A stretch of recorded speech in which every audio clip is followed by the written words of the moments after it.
Hare Krishna. So we are reading from Srimad Bhagavatam, Canto 1, Chapter 9, verse number 15. The passing away of Bhishma Dev in the presence of Lord Krishna. Yatra dharmasuto raja gadapanirvrakodaraha Krishno gandivam chapam suhat krishnas tato vipat. Translation and purport by His Divine Grace A.C. Bhaktivedanta Swami Srila Prabhupada. Srila Prabhupada ki jai. Oh, how wonderful is the influence of inevitable time. It is irreversible. Otherwise, how can there be reverses in the presence of King Yudhishthir, the son of the demigod controlling religion, Bhima, the great fighter with a club, the great bowman, Arjun with his mighty weapon Gandiva, and above all, the Lord, the direct well-wisher of the Pandavas? Purport. As far as the material or spiritual resources were required, there was no scarcity in the case of the Pandavas. Materially, they were well equipped because two great warriors, namely Bhima and Arjuna, were there. Spiritually, the king himself was the symbol of religion, and above all of them, the personality of Godhead, Lord Sri Krishna, was personally concerned with their affairs as the well wisher. And yet, there were so many reverses on the side of the Pandavas. Despite the power of pious acts, the power of personalities, the power of expert management, and the power of weapons under the direct supervision of Lord Krishna, the Pandavas suffered so many practical reverses, which can only be explained as due to the influence of Kal, inevitable time. Kal is identical with the Lord Himself, and therefore the influence of Kal indicates the inexplicable wish of the Lord Himself. There is nothing to be lamented when a matter is beyond the control of any human being. So sometimes after practice of bhakti for a few years, we start thinking now everything auspicious is going to come in our lives. And we have so much hopes. चलो मैं अब भक्ति कर रहा हूँ, माला जप रहा हूँ, भगवान की सेवा कर रहा हूँ, मंदिर जाता हूँ, पुस्तकें भगवान की भगवत गीता बांट रहा हूँ, बहुत सेवा कर रहा हूँ, तो अब शायद मेरे जीवन में कष्ट आना बंद हो जाएगा, अब कोई दिक्कत नहीं आएगी। तो यहाँ पर आपके सामने उदाहरण है पांडवों का, कि पांडवों के जीवन में क्या नहीं था। पांडव इतने धर्मज्ञ थे, धार्मिक थे, भक्त थे, भगवान के शुद्ध भक्त थे, और उनके साथ और स्वयं वो देवताओं के पुत्र थे, धर्मराज के पुत्र हैं युधिष्ठिर महाराज। इसी प्रकार से सभी पांडव जो थे वो किसी न किसी देवता के पुत्र थे। और सबसे बड़ी बात कि उनकी साइड में, उनकी तरफ स्वयं पूर्ण पुरुषोत्तम भगवान, अखिल कोटि ब्रह्मांड नायक, अखिल रसामृत मूर्ति, समस्त जगत का पालन, रचना, संहार करने वाले भगवान कृष्ण स्वयं उनकी तरफ थे। जब भगवान के इतने बड़े शुद्ध भक्तों के जीवन में भी कष्ट आना, कष्ट ना आना असंभव है, तो फिर हम अपने जीवन में क्यों इतना सोचने लगते हैं? क्योंकि भगवान की जो इच्छा है वो कोई नहीं जानता, और भगवान अनंत है। भगवान अनंत है, इसीलिए उनकी शक्ति अनंत है, और इसीलिए वो अपनी अनंत शक्ति के द्वारा अपने हर भक्त को उतना ही ध्यान से देख सकते हैं जितना वो अपने शुद्ध भक्त को देख सकते हैं। तो हम शुद्ध भक्त की कैटेगरी में भले ही अभी ना आते हो, लेकिन भगवान हम पर भी दृष्टि रखे हैं। जिस दिन से आपने हरे कृष्ण महामंत्र का जब शुरू कर दिया, भगवान उस दिन से आपके ऊपर दृष्टि रखे हैं। भगवान देख रहे हैं कि ये जो है असित स्वयं, प्रतीक द्विवेदी, अरविंद कुमार पांडे, ये हमारे अभी धीरे धीरे माला जप रहे हैं। अभी क्या है, मैं देखता हूं इनको जीवन में, लेकिन फिर भी जो उनकी इच्छा है वो हम कभी समझ नहीं पाएंगे। तो भगवान अपने भक्तों के माध्यम से ही अपनी इच्छा पूरी करते हैं। आगे उदाहरण आएगा कि किस प्रकार से भगवान पूरे विश्व को सिखाते हैं अपने भक्तों के माध्यम से, क्योंकि भगवान के पास और कोई नहीं है सिखाने के लिए। तो आगे बढ़ के हम देखते हैं आगे श्लोक में। यस, अरविंद प्रभु, आप पढ़ना चाहेंगे? हाँ प्रभु जी। न हास्याकहिर्चित्राजन पुमान वेद विधित्समा याद्विजिज्ञासया युक्ता मुह्यन्ति कवयोऽपि हि। Translation. O King, no one can know the plan of Lord Sri Krishna, even though great philosophers inquire exclusively, they were bewildered. bewildered purport. The bewilderment of Maharaj Yudhishthir over his sinful acts and resultant suffering, etc., is completely negated by great authority Bhishma, one of the 12 authorized person. Bhishma wanted to impress upon Maharaja Yudhishthir that since time immemorial, no one, including such demigods as Shiva and Brahma, could ascertain the real plan of the Lord. So, what can we understand about it? It is useless also to inquire about it. Even the exhaustive philosophical inquiries of sages cannot ascertain the plan of Lord. The best policy is simply to abide by the orders of the Lord without argument. The suffering of the Pandavas were never due to their past deeds. The Lord had to execute the plan of establishing the king of virtue, and therefore his own devotees suffered temporarily in order to establish the conquest of virtue. Bhishma Deva was certainly satisfied by seeing the triumph of virtue, and he was glad to see King Yudhishthira on the throne, although he himself fought against him. Even a great fighter like Bhishma could not win the battle of Kurukshetra because the Lord wanted to show that vice cannot conquer virtue. Regardless of who tries to execute it, Bhishma Deva was a great devotee of the Lord, but he chose to fight against the Pandavas by the will of the Lord because the Lord wanted to show that fighter like Bhishma cannot win on the wrong side. तो युधिष्ठिर महाराज का जो शोक था कि अम, शायद मेरी वजह से, वो तो श्योर थे कि मेरी वजह से ये सब हुआ है, इतने लोग मारे गए हैं, इतना नरसंहार हुआ है, कितनी पत्नियां, कितनी स्त्रियां विधवा हो गई हैं, कितने बच्चे अनाथ हो गए हैं। ये सब सिचुएशन देख के युधिष्ठिर महाराज दुख में थे। लेकिन जब भीष्म पितामह से मिलाने के लिए भगवान कृष्ण उनको लेकर आए, तो उनका एक ही उद्देश्य था कि भीष्म पितामह उनको समझा पाएंगे। यहाँ तक कि भगवान भी नहीं समझा पाए, भगवान भी फेल हो गए अपने भक्त को समझाने में। तो वो दूसरे भक्त के पास लेकर आए और वो समझा रहे हैं कि देखो, कि तुम्हारे साथ तो ये परिस्थितियां आनी ही नहीं थी, क्योंकि तुम तो भगवान के शुद्ध भक्त हो, और तुम्हारे साथ भगवान पर्सनली उपस्थित हैं। उनके साथ तो सबसे बड़ी बात ये थी कि पर्सनली उनके साइड में भगवान रहते थे। भगवान को बुलाते थे तो तुरंत भगवान आ जाते थे। तो भगवान के बाकी शुद्ध भक्त भगवान को बुलाएं तो भगवान पर्सनल फॉर्म में तो हर बार नहीं आते होंगे, और वहां तो भगवान उपस्थित ही थे, अपनी लीला कर रहे थे। फिर तुम्हारे साथ ऐसा हो गया, इसका अभिप्राय यह है कि भगवान तुम्हारे माध्यम से अपनी कोई ऐसी इच्छा पूरी करना चाहते थे जो सारे संसार को शिक्षा दे, और इसको कोई नहीं समझ सकता। इवन ब्रह्मा शिवा, जो कि इस संसार के रचयिता और संहारक माने जाते हैं, और भगवान के बहुत क्लोज हैं, रोज का उठना बैठना है उनका भगवान के साथ ऑलमोस्ट। शिव जी भगवान के शुद्ध भक्त हैं, स्वयं ब्रह्मा जी भी भगवान के शुद्ध भक्त हैं अभी। तो वो लोग भी नहीं समझ सकते कि भगवान का वास्तविक योजना क्या है। तो ये सब में ध्यान लगाना व्यर्थ है, क्योंकि हम कभी समझ नहीं पाएंगे भगवान क्या, क्योंकि भगवान जब किसी पॉइंट को प्रूव करना चाहते हैं, तो भगवान left right centre up and down everywhere from all the sides भगवान प्रूव कर देते हैं। क्योंकि भगवान को प्रूव करने के लिए अनंत उनके रिसोर्सेज हैं, एंड अनंत उनकी इंटेलिजेंस है। हमारी इंटेलिजेंस तो बहुत छोटी सी है, वास्तव में हमारी इंटेलिजेंस तो इतनी छोटी है, इतनी छोटी कि हम अनंत इंटेलिजेंस वाले को, अनंत बुद्धि वाले भगवान को कैसे हम समझ सकते हैं। वो अगर स्वयं को छिपाना चाहे तो क्या हम उसको जान पाएंगे?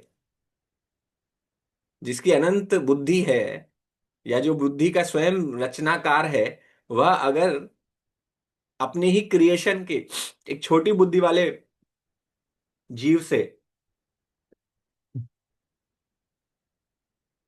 एक्सक्यूज मी, एक छोटी बुद्धि वाले जीव से स्वयं को छिपाना चाहे, तो कैसे वो व्यक्ति समझ पाएगा? तो हम इसी प्रकार से छोटी बुद्धि वाले लोग हैं, हम नहीं समझ पाएंगे भगवान को, भगवान के प्लान को भी नहीं समझ पाएंगे। तो जी, तो तो प्रभु जी, इसमें जो लिखा हुआ है एक जगह पे मैंने देखा, ये the suffering of the Pandavas were never due to their past deeds, लेकिन थोड़ा ये भी है कि अगर पास्ट डीड से उनका तो सफरिंग नहीं हुआ, बट हमें ये भी बताया गया कि जो प्रारब्ध होता है, प्रारब्ध बहुत कुछ निश्चित करता है कि आगे वाला आने वाला लाइफ क्या होता है, क्या नहीं हो सकता है। तो क्या इसमें पांडवों को के ऊपर क्या ये उस पे नियंत्रण नहीं हो रहा है क्या, मतलब लागू नहीं हो रहा है क्या? मतलब बताएंगे इसको।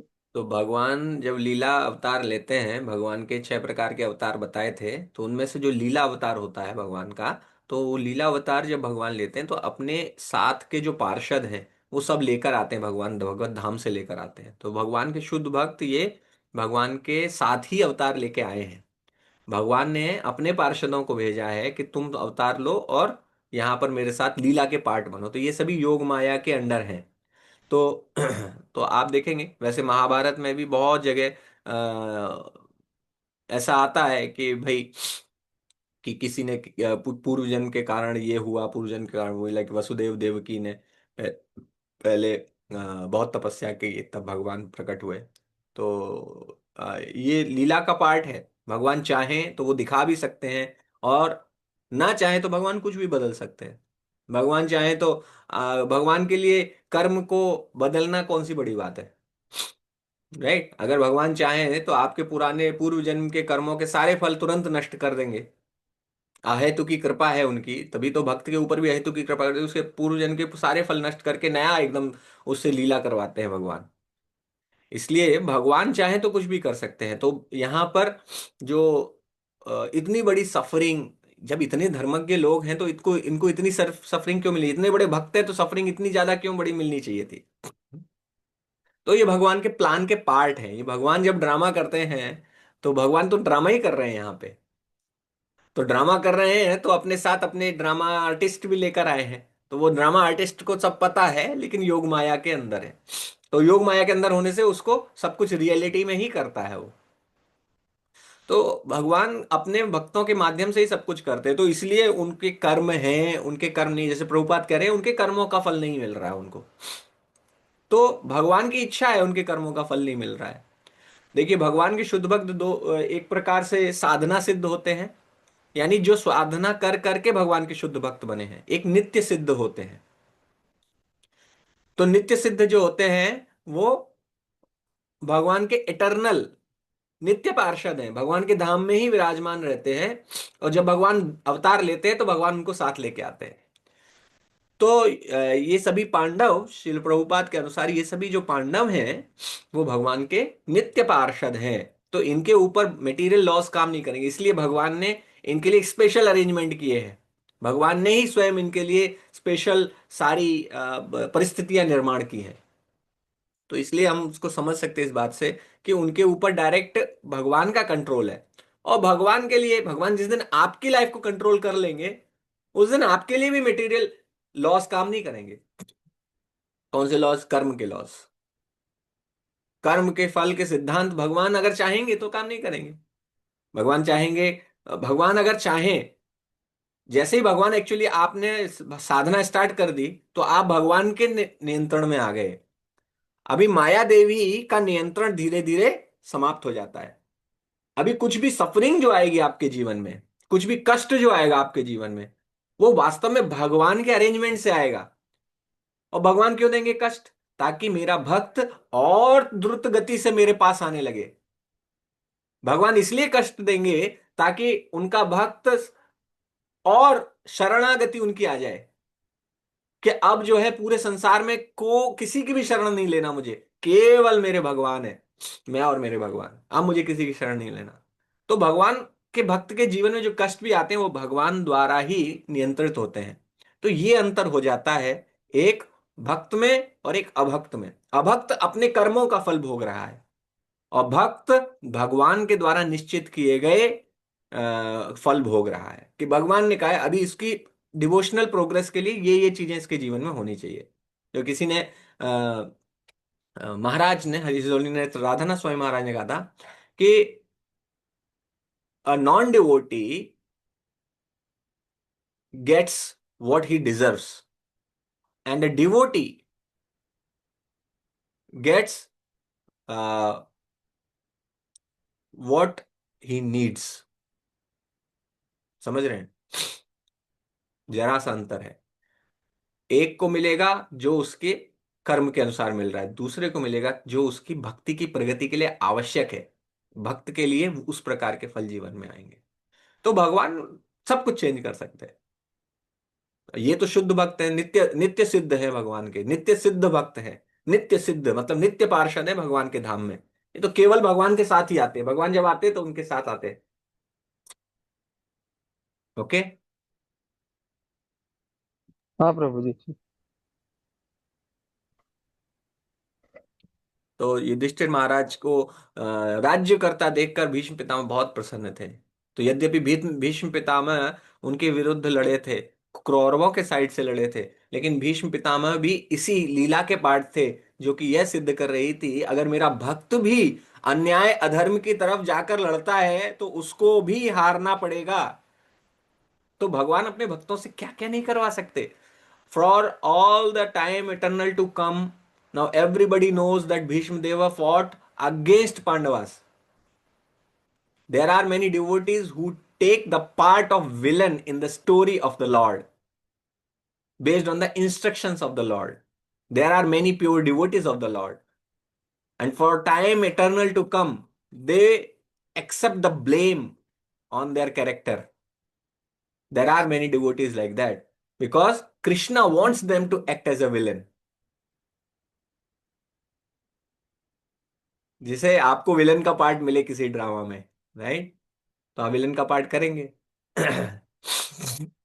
उसके लिए आपको बहुत हो सकता है लोगों को लगे ये विलन, ये तो बहुत खराब विलन था। कभी कभी मूवीज में किसी विलन को देख के वास्तव में घृणा होने लगती है, कैसे कोई ऐसे कर सकता है।